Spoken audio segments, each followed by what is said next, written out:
term that, for me, I've tried to understand it.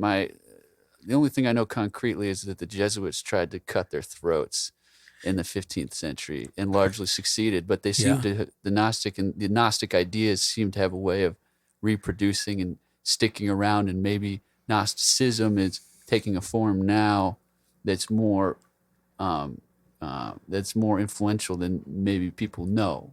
Is that your bottom line? It is, yeah, and it's not original. I'm getting it from Harold Bloom and Elaine Pagels and other people, but and just for our listeners to define Gnosticism briefly, and it's hard to define because it's not just one thing. And if you read a popular introduction like Elaine Pagels's The Gnostic Gospels, you'll find that the writers of those books will say right up front that there's no one, I don't even know how to express it. So there's no one thing you'd call Gnosticism, or there's no one, like there's a book that you can buy called the Gnostic Bible that contains a lot of Gnostic scriptures, but there is no Gnostic Bible, because the point is that in the early development of Christianity, and there's also parallel development in Judaism as well, but let's just stick to Christianity for a minute.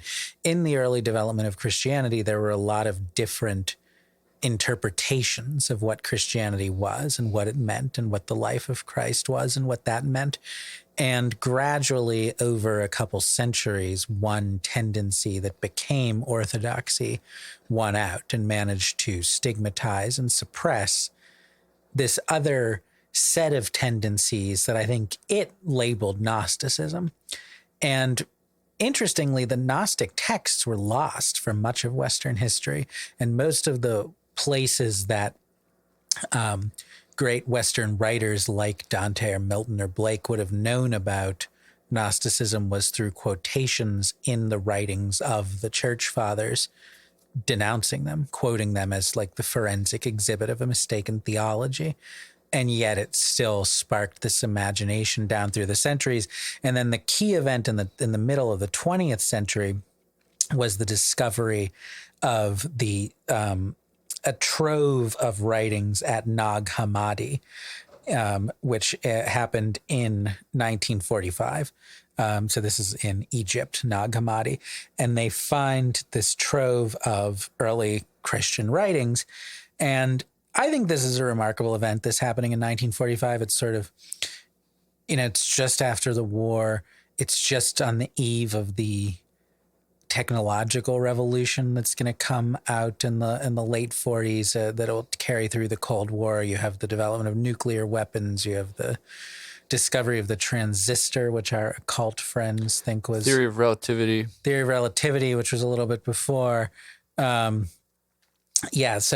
it's one of the 20th century's big discoveries, is this rediscovery of Gnosticism, that once you know what it is, then you begin to read it back through Western cultural history, and you see, oh, that's what's happening in Nietzsche and Hegel and in Blake and Dostoevsky and all these different ways.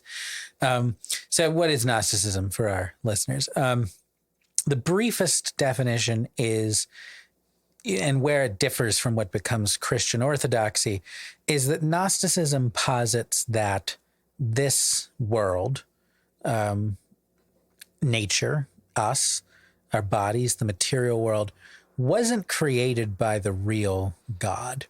It wasn't created by God who's all good, who's all knowing.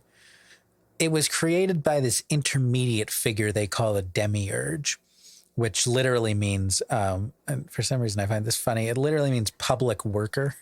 So you can imagine sort of a bumbling bureaucrat or something. Dr. Fauci. But this sort of bungling or evil figure created the world as this kind of botched creation. And and he was able to do that when the real God withdrew part of himself and left a space for this creation to occur. But the only part of the real God that remains is this sort of inner divinity that we each have in ourselves. It's not in nature. In Christian orthodoxy, nature, while fallen, is good. It's the work of God. and its goodness, the sunshine, the grass, the crops, the harvest. These are signs of God's grace and love. In the Gnostic world, no, nature is evil. Nature is, to quote Lars von Trier's film, nature is Satan's church.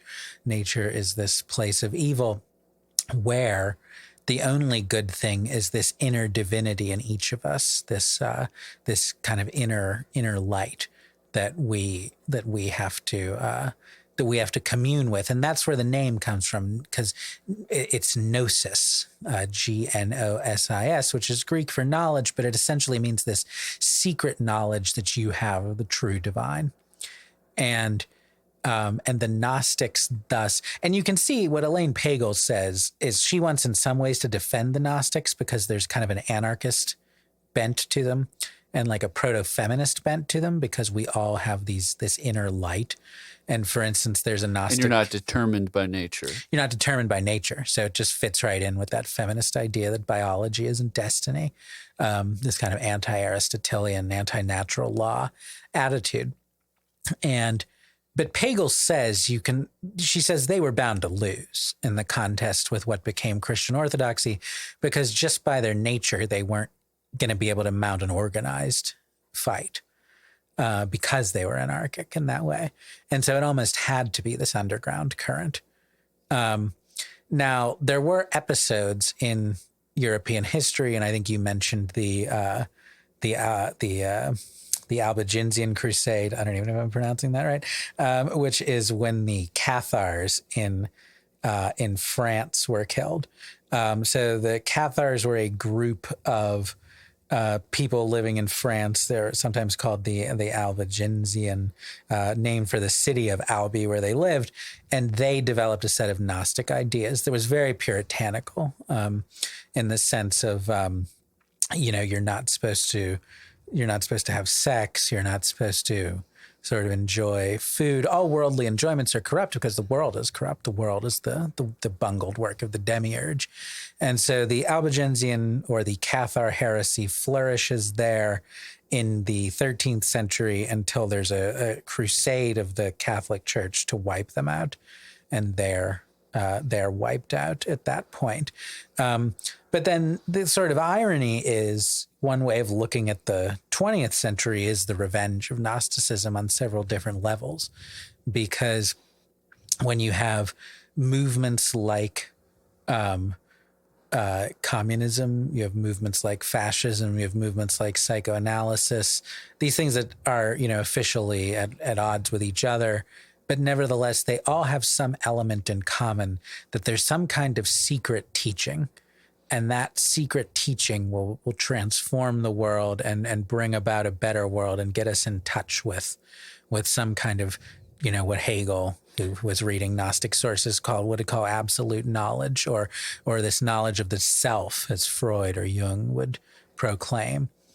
So the 20th century is the Gnostic century.